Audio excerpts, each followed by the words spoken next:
Well, hello then, I do hope you're all well. Now, no messing around here. Did RMT Mick Lynch really absolutely destroy ideological Tory MP Greg Smith? Well, why do I say ideological? Well, it was just the words that he used. Could I start with you, please, Mr. Lynch? Coming from the perspective that I fully accept and respect that your job is to stand up for your members, to get what you believe to be a better deal for them. Of the multiple days of strike action that have taken place so far this year, and that there's clearly potential for many more to come, what's your assessment of how much money your members have lost through strike days? Well, it depends what they earn, and it depends whether they're on strike every day. We haven't got a ready-made figure, but they do lose their wages for every day that they're out on strike, and it depends on what shift they're on, how long that shift was, and what rate they're on. What I do know is that the government is subsidising those strikes. We think £30 million. Every time there's a strike, the taxpayer has to pay those companies £30 million. So there's no incentive for these companies. They've got no capital at risk. They suffer no loss.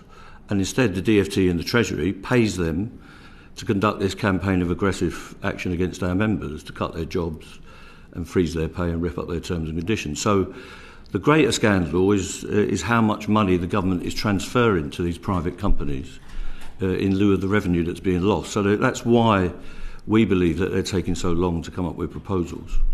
Okay, I appreciate that answer, but I'd really like to focus on the human beings that work on the railways, them as individuals that want, and you, I think I've got a quote from you from last June, that the British worker needs a pay rise and job security. Well, you know, fundamentally in these times I agree that pay rises and job security are fundamentally good things. But to go through a process by which there are now so many days of strikes, I think I would like to try and understand a little bit deeper, putting aside the points you made about subsidy to train operators, how much money those individual human beings are now down this year on average, or maybe segment them down into different job types as a result of strike action. Well, I haven't got a figure because it depends what you do. It depends what job you've got, how many days you work, whether the strikes are on the day that you are rostered on. So I haven't got a number for you. If you're expecting me to turn up, perhaps we could have calculated that in advance. But it will be a lot of money if you've been hit by the dates that we're on. But what we do know is that our members are fully committed to the action, because they don't want their conditions ripped up that we've negotiated with these companies and their predecessors. And of course, you can only get a pay rise if you've got a job, and Network Rail and the train operating companies are proposing thousands of redundancies. And at the same time, as you've just heard, they cannot run the railway without vast amounts of overtime. And the previous Secretary of State said he was going to ban overtime on the railway, which just is an illustration of the incompetence and lack of knowledge that is at the heart of what the DfT does. Because as soon as people don't want to do overtime, the railway collapses. So what we need is a proper agreement. We need the right number of staff, we need the right number of people in training, so that there's a supply train of qualified staff coming through. And we haven't got that because these companies are only in it for the money they can get, not for the service that they can provide for our people. Thank you for that answer. Can I just delve into this point about job security?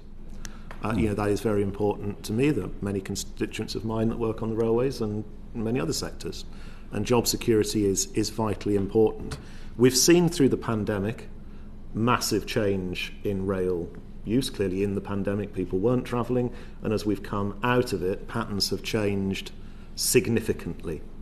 I've seen analysis that suggests that whilst the overall numbers are broadly back up, people are travelling at very different times and for different purposes. And some analysis suggests that that's leaving a roughly $2 billion hole in finances. It was a £2 billion reduction in government funding.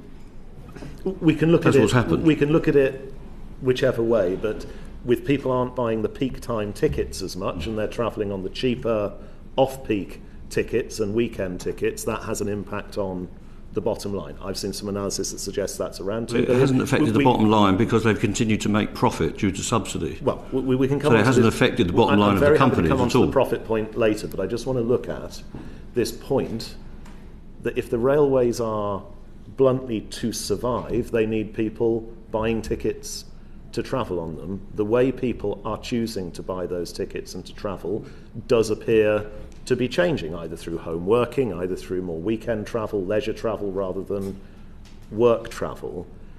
Does the RMT accept that in order to secure everybody's jobs within the railways, something does need to fundamentally change in terms of making the railways attractive to people to buy tickets again, and having uncertainty over whether the train will be running in the first place is equally driving people away from the railways and back into their cars or coaches or whatever it may be?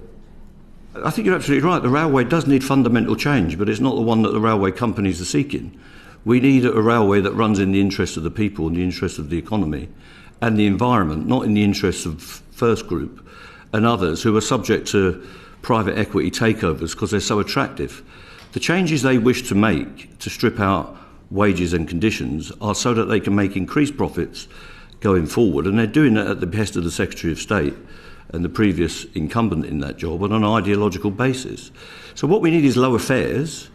We need an incentivisation for people to get out of their cars and onto the railway. They won't do that with the current fare structure and the current industry structure, and they won't do that with the industry structure that's proposed under the Shapps White Paper for Great British Rail, because you'll keep the corrupt system of railway privatisation where there is no risk, where these people have got a one-way ticket to profit, as you've just heard, where even if they score 0 on customer satisfaction and are unable to run the trains at all, when there's no industrial action, because they've declared war on the staff and on the passenger, they will make profit no matter what happens, because that's the structure that's been put in place. So we need fundamental change, yes, but you don't need to attack the staff. What do you believe was the average profit margin for a railway operator pre-pandemic? It's quite low, but there's no risk. There's no risk to them at the moment. Do you accept the 2% figure? Probably 2%, but if there's billions of pounds in circulation, that is quite a comfortable living. If I was getting 2% of all railway income, I'd be doing quite well. And so normally businesses have to put capital at risk, don't they? Yeah. That's why they justify their profit. Well, this is a cartel of people that are working with the government to produce surpluses at no risk to themselves. Yeah. And no matter what their reputation is in this industry, the government will keep paying them. That is ridiculous, and I might put it, a corrupt system, because there's no incentive for them to make any change.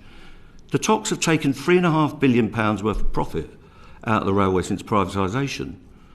They haven't done anything for us because they've got no risk. And when they've had risk, they've handed back the keys. Mr. Lynch, I would like to get into this profit point, because I think these figures are disputed. I've seen things from your union that talks about £500-600 million profits, and yet there is equally data out there that suggests since privatisation, as you've raised it, that passenger numbers in fact doubled on the railways and have reduced roughly a £2 billion annual operating loss.